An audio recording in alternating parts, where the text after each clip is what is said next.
What are you doing here? When I served as this congregation's parish minister, every few years I like to ask one very basic question on Homecoming Sunday.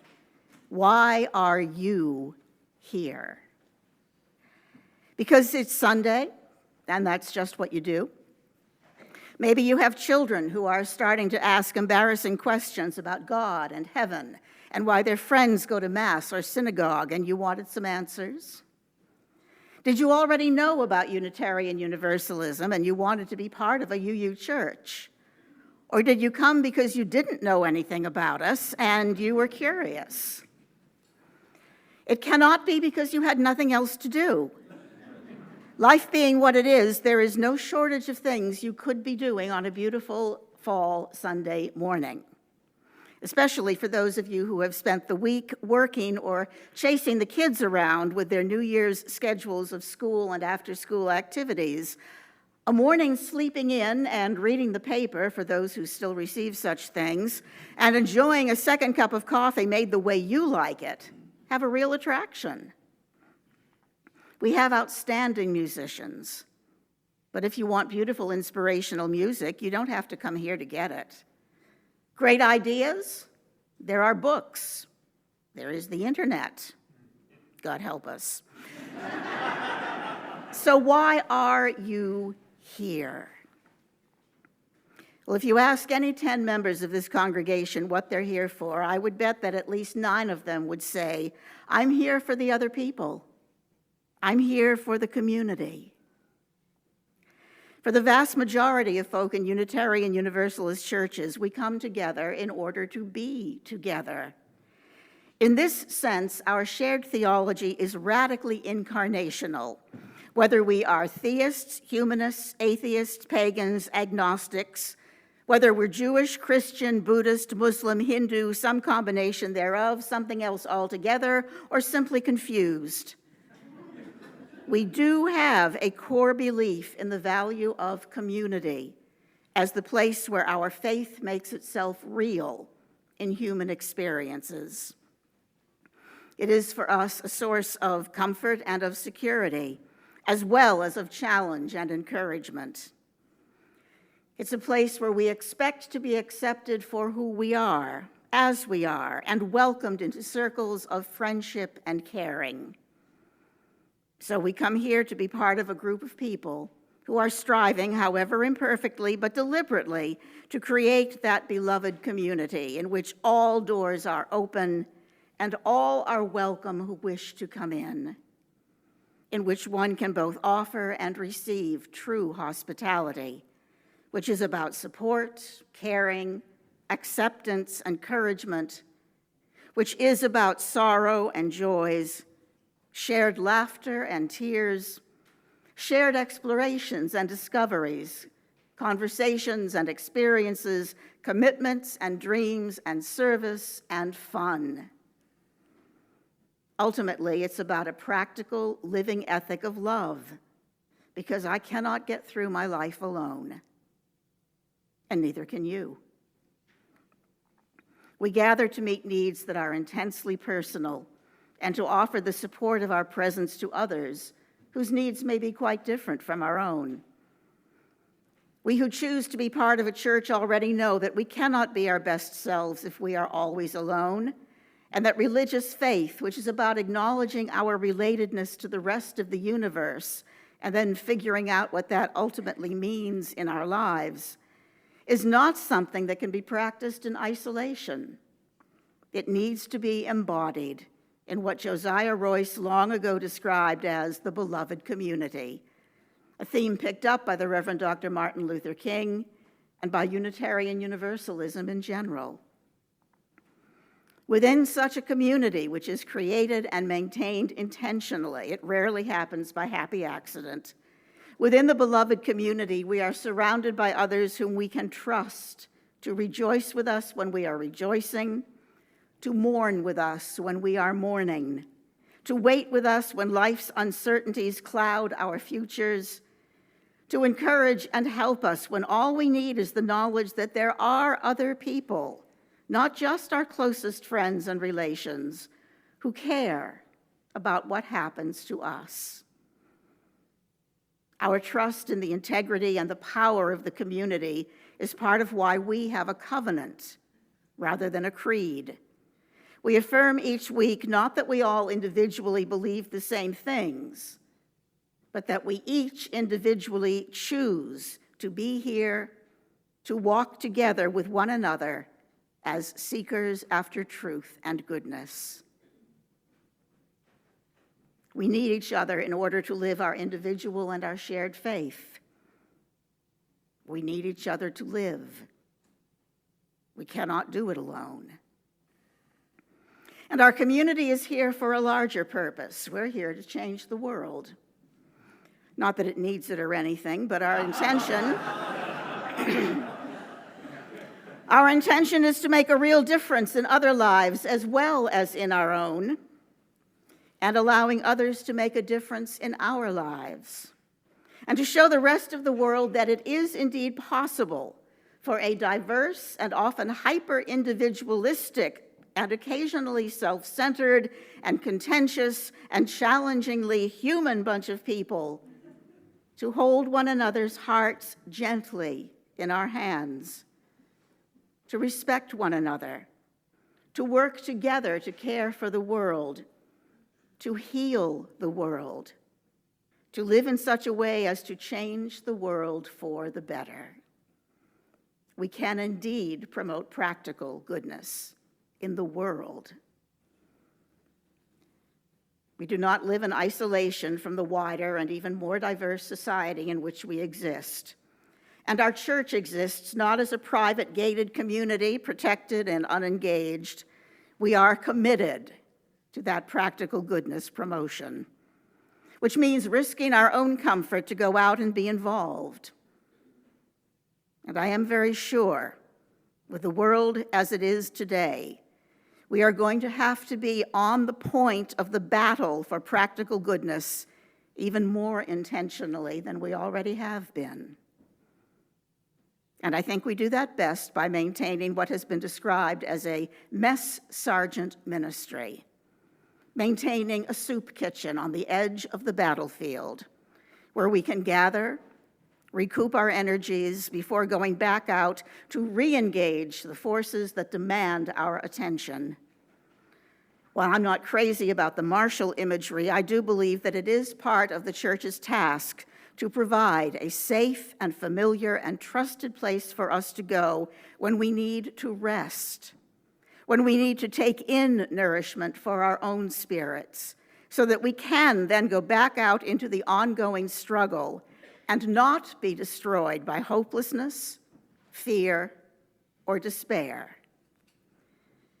There is a tension between that safety and the battle that has come right up to the edge of our tent.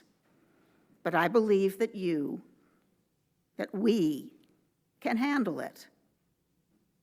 We just can't handle it alone. We need one another.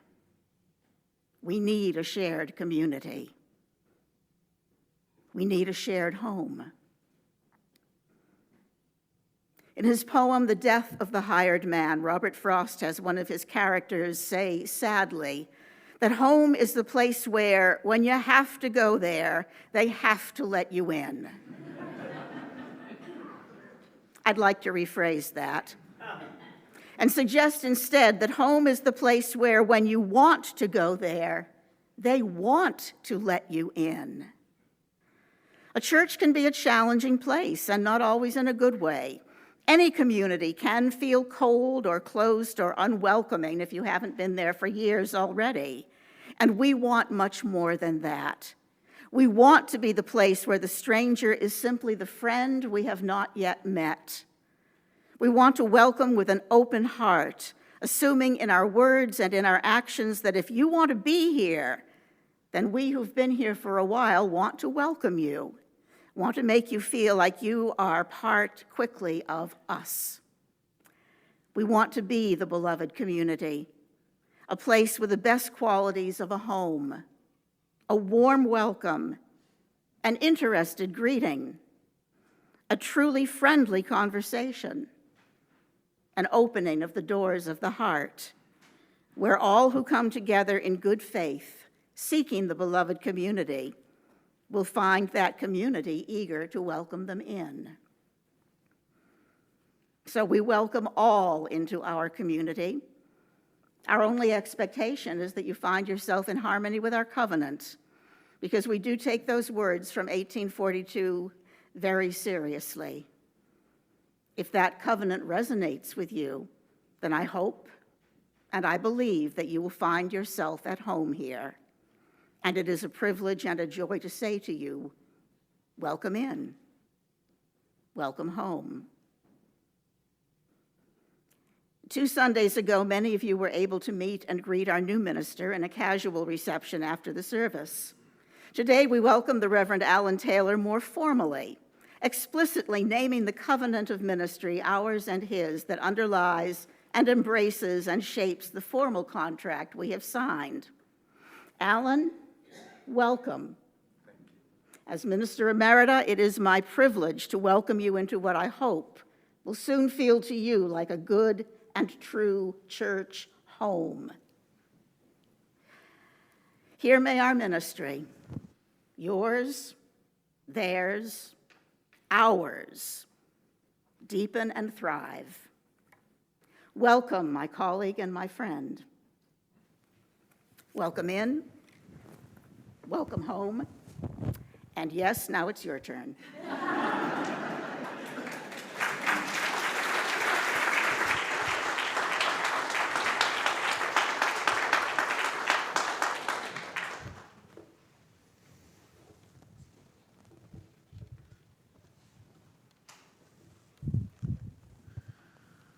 Thank you, Reverend Lindsay, for your blessing of this shared ministry that I take up with the congregation that you faithfully served for 4 decades.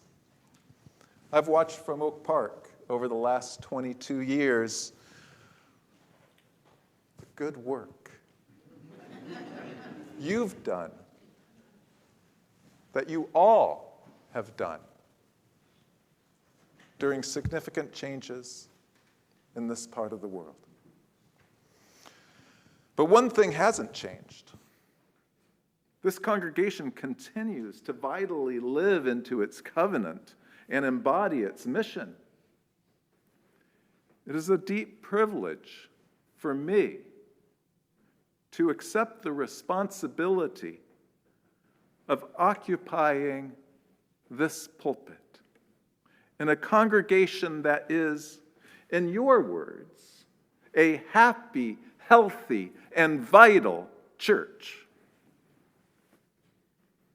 Lindsay, your love and leadership will always course through the spirit of this congregation.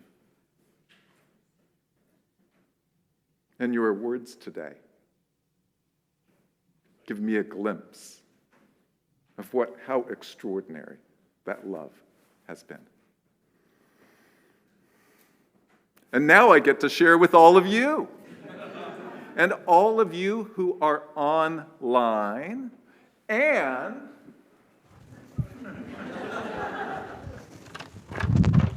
with all of you.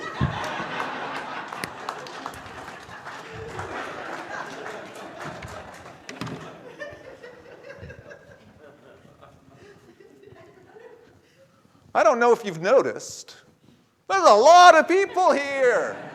This sanctuary is packed. And there's got to be over 25 people over here. And who knows how many people online? I thought maybe Jeff might yell it out.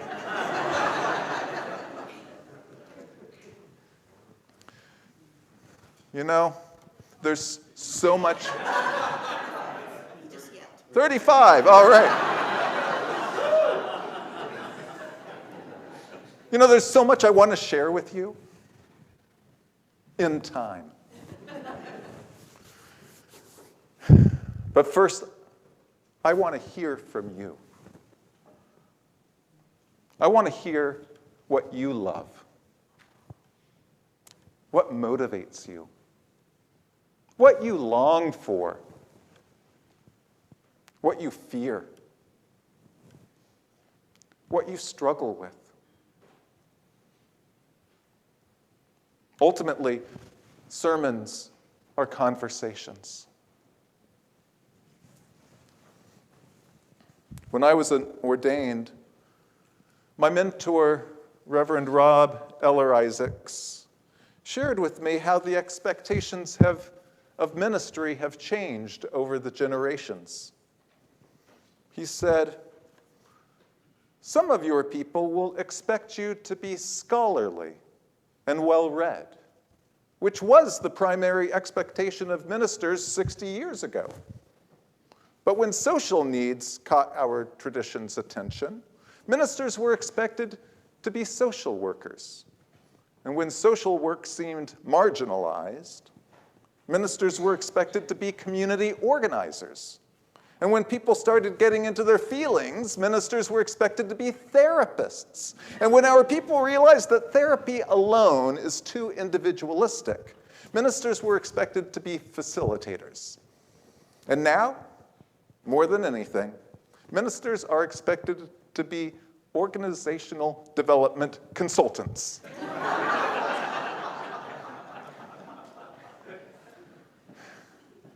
Rob said to me, "Alan, you will do all of those things. And there will be people in your congregation who are capable of doing one or more of them better than you. Let them. But don't let them carry you away from the heart of ministry. For the heart of ministry is gathering the prayers of the people. Gathering the prayers of the people, reflecting on them, and sharing of your evolving faith so that others can evolve their own."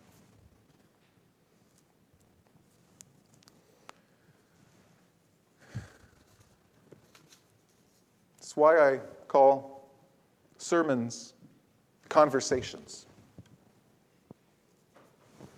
And it's a challenging time right now for our community, for Chicago, for our nation. It's scary. Next week, I will share, the sermon title is Navigating Challenging Times. Because ultimately, we're here to learn how to act as individuals and collectively, how to act skillfully, compassionately, courageously. And I want to be really clear, I'm not here to run a church. You have a fabulous staff already doing that. My position requires me to ensure that the systems are in good working order, but my real purpose is spiritual in nature. I'm here to be a spiritual leader, a guide, a pastor, a provocateur, a prophet, and perhaps at times even a fool for love.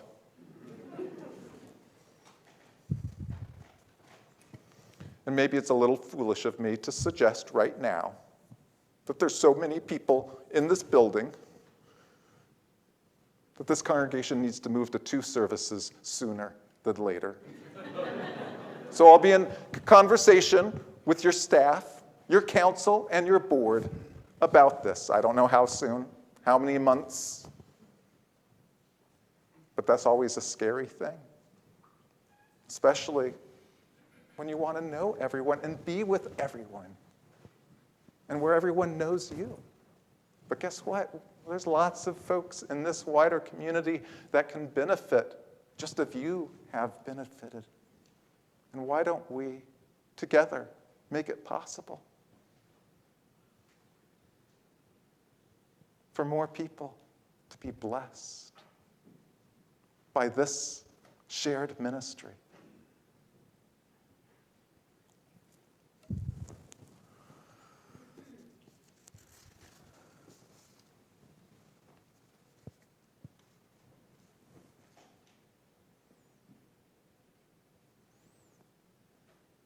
For many decades, generations, you have already been living into the maxim, we will take care of you and call upon you to take care of others.